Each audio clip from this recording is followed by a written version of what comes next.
welcome back. And we're moving into our second conversation for today, a very important one. We are talking Christmas safety with the fire department. We have with us Orin Smith, who is the station officer for the Belize National Fire Service. Good morning and welcome. Good morning, everyone.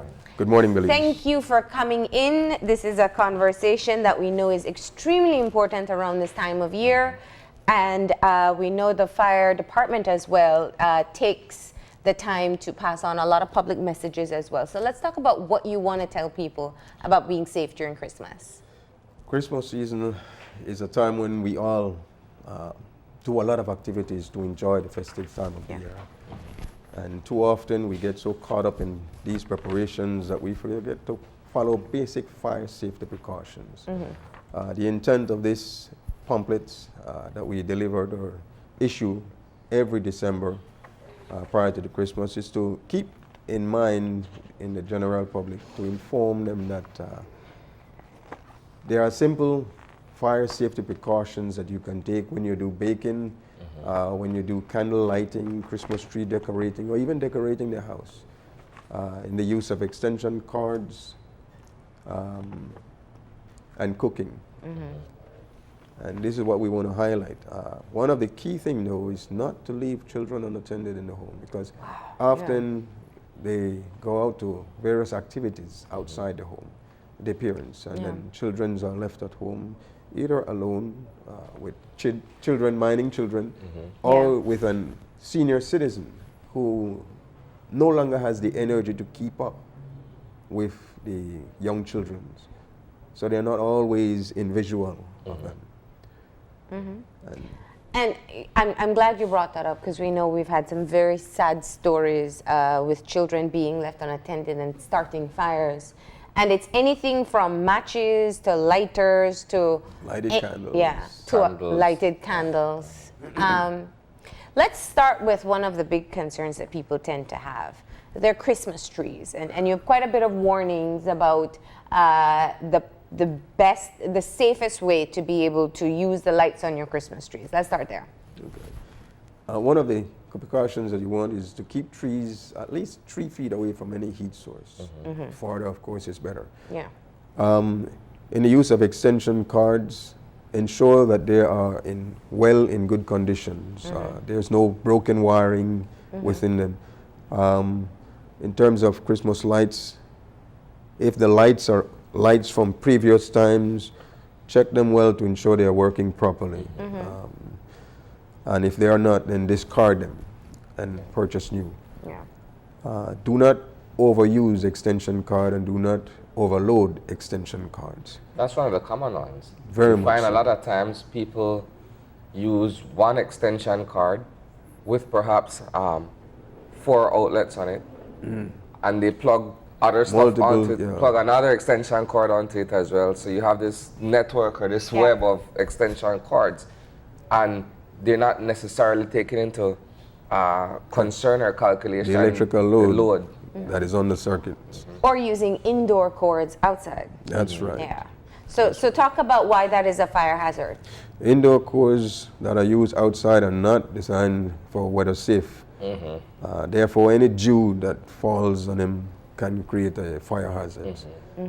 Some people I have seen try to tape them up with electrical tape. While that may work, a number of others have done no precautions to prevent that.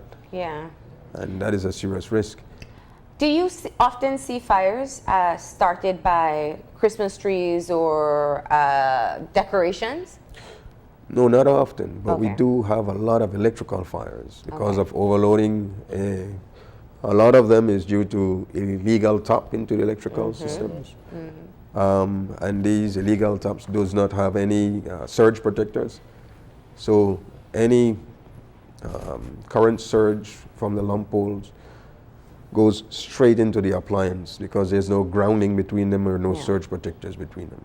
Let's talk about people who cook and bake around this time of year. Considering the fact that there's a lot of drinks to go around.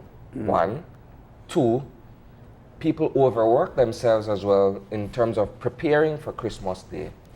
Such that they leave the oven on if they're baking turkey or whatever they're doing, or after having several drinks, they decide they'll cook a soup and drop asleep, fall asleep, leaving the pot on or what have you. Yeah. Fire. Speak to us about some of the things that can be done where people can exercise responsibility and caution in respect of some of these scenarios that I've shared with you. One advice when we're going to be cooking and baking, especially at night, have someone stay up with you. Don't do it alone. As you say, we are all busy individuals, busy adults.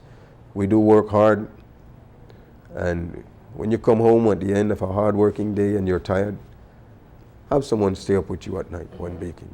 Yeah. Try not to bake or cook and drink, because at some point you will get forgetful of what you're doing, and that can cause end in disaster.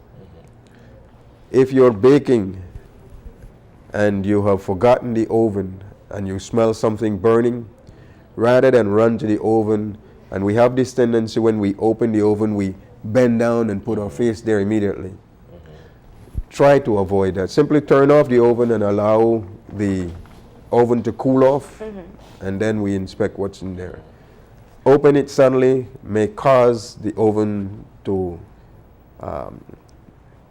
sustain fire, flaming combustion, and that may flush right out at our face, because the opening there is the exit out from all that heat and pressure that develops in there. Yeah. And we also realize that, and I like your idea, get somebody to stay up with you, but also, what about gas leaks? We don't always take that into consideration, and that oftentimes leads to fires as well. Yeah. Pretty much so. And these are times when most people will be filling their tanks. Yeah. I would ask that the gas companies inspect these tanks properly before filling them. And I would ask that the homeowners store gas tanks in cool, dry area, free of moisture. Moisture areas corrodes the underside of the tank. If the tank on the underside starts to flake away, that you can actually peel off chunks of the metal, it becomes risky to continue to use that tank. The pressure inside the tank and the weak portion at the bottom can create some serious harmful conditions. To test for leaks, on no account should a naked flame be used to test for leaks. You use the soap water. Soap and water. Any growth in the bubble signifies a leak. Okay. Right, but don't use any flaming source to test for leaks. And for multiple reasons, people use candles around Christmas, whether it's for a part of the environment that they want to build for Christmas, or some people are still using it as light sources as well. Yeah. Candles can be used for a source of light, and they can be used quite safely if we follow some safety precautions. Don't place candles near windows where the curtains can blow into the flame. Don't put candles on bed heads. I've had some fires where fires are caused by candles on the bed head, and the movement of the bed when the person turns knocks them over, because they're just stick there. They're not in any receptacle. Candles should be placed in proper receptacle and in an area where it is free from being knocked over, whether by wind from an open window or the curtain blowing to the flame, or by children being able to reach these candles. Children have a natural curiosity, and they will attempt to play with the fire, the flame of the candle. And any material that they find, they will push there. The thing is, when these materials ignite, they don't understand how to put them out, and they'll just throw them off when the heat starts burning their hand, and that's going to be disastrous. Keep matches, candles, and lighters well out of reach of children. And don't use lighters and smoke cigarette without explaining to a child that they are not supposed to do that. They're not supposed to play with those heat tools. Because again, they will do these things when the parents' backs are turned and these things are left carelessly. Here's another one. This time of year, people are changing appliances, replacing appliances. So a lot of new stoves will be bought, right? And stereos too. And stereos too, right? some people are what I would consider do-it-yourselfers. Yeah. So instead of getting someone who knows how to attach the fittings in terms of the gauge and the piping and what have you, they tend to want to do it themselves. What advice can you give for persons who are setting out to purchase a new stove and all the fixtures that come along with it? Either the flame retardant hose or the copper tubing. How would you speak to that? Copper tubing are always best. And if they don't have the knowledge in how to do these things, don't experiment. The gas company has trained people that should be able to install those things quite easily and safely. And when you purchase something that will add to your electrical circuit an extra load, ensure that the circuit is able to handle that extra load. Otherwise, it could lead to overheating of wiring and fire. Also, try not to adapt any unsafe adaptations into your electrical systems. Have an electrician do this. They understand how to do it. You may have an idea, but may not realize the consequence that may come as a result. Therefore, leave it to the technicians and the professions. So I think we've covered most of the prevention of fire tips, but what we also need to discuss is what one can do in the event of a fire. So there are small steps at the start of a fire if somebody is aware that they can do to mitigate the damage that would come if their entire house becomes engulfed. Tell us about some of those. Most people don't have smoke alarms in their homes. And often fires occur when the back of the adult is turned. And is, as you rightly said, is discovered by the smell of the smoke. When you are sleeping at night and a fire goes undetected, that eventually the smoke wakes you up, often it is too late for you to put out the fire. It's grown too much. Having an evacuation plan then can be very effective. The evacuation can occur from rooms because running through the corridor and out through the hallway, if the fire is in the hallway, it's going to be a serious risk. The hallway is going to be filled with smoke or elevated temperatures, and the area where the fire developed, elevated temperatures and flame spread will definitely be there. At that time, having an escape window would be good. Would be a very good plan. Most People of the times, don't always think of that, about having somewhere accessible to get out of the house if needs be. Most often we build ourselves into a cage. Think mostly on stealing or breaking in. And we build fixed bars that entrap doors, burglar barred windows. And these things takes time to get through or get into when the fire department arrives on scene and has to get equipment to tear them out. Some bars are so thick that bolt cutters doesn't work. Special tools has to be brought on site. And it takes time. And at that time, the fire is spreading.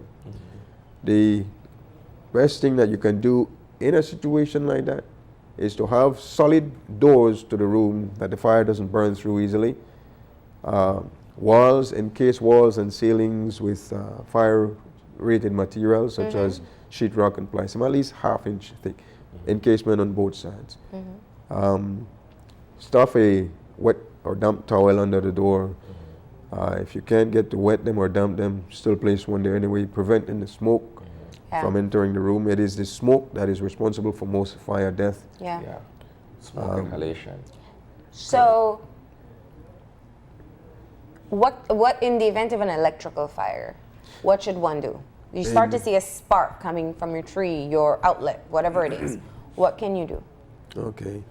Well, there's 4 types of fires, right? Class A, Class B, Class C, Class D. Class A involves ordinary combustible materials. Those are wood, clothing or textile, plastics, rubber, some haze, leathers, and an electronic equipment is made of basically plastics.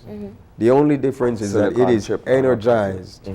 So by de-energizing the circuit, go into the electrical box or the panel box and just shut off the main breaker, and that kills current to the appliance. Okay. At that time, if it's a stereo, then water can be used to simply put it out. But take off the electricity first. Electricity must be isolated first. Okay. In the event of a grease pond fire, simply put a lid on it. Yeah. If you don't have a lid nearby, you can have a wet, heavy towel, squeeze dry, and don't throw it on there. Simply hold it up in front of you to prevent the heat and just place it over, and that smothers the fire. So long as the oxygen is cut off, it dies off. Don't try to move it immediately, because if you pick it up when it's that hot and you make the mistake and throw it over, it may reignite once more. Yeah. And make the fire spread faster. Correct. Don't throw waters by no account. What other bit of information do people need to know in terms of responding to a fire? Don't panic. Yeah. I know it's hard, but don't panic. And if you have fire extinguishers, do not place them into the kitchen too near the stove. Yeah. And then you can't access it. Correct. If you have a fire and that triggers your adrenaline rush and you panic, you will run. And when you run, where's the extinguisher? It's right near the stove there. Yeah. But if you have it in your hallway, in your living room area, near an exit, when you run from the stove area, you're now at a safe point where you can think rationally and reapproach. I never thought of that. Like in a neutral zone. Yes. Yeah. Okay. And of course, always call the fire department as well. Is there a special number that one needs to call, or they should just contact 911? 911 is a good number. Okay. It's a national number, but if you know the fire department number directly, feel free to call it. But often, as in the case of Belize City, these are administrative lines that other business are conducted on. That line may be busy at the time. So we do encourage people to use the 911 as well. Okay. Well, thank you for coming in and sharing this information with us. Is there anything else you'd like to tell the public at this time?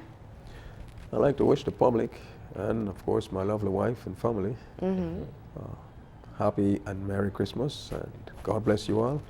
And do not forget to follow these easy and safe precautions that can protect your home and the ones you love.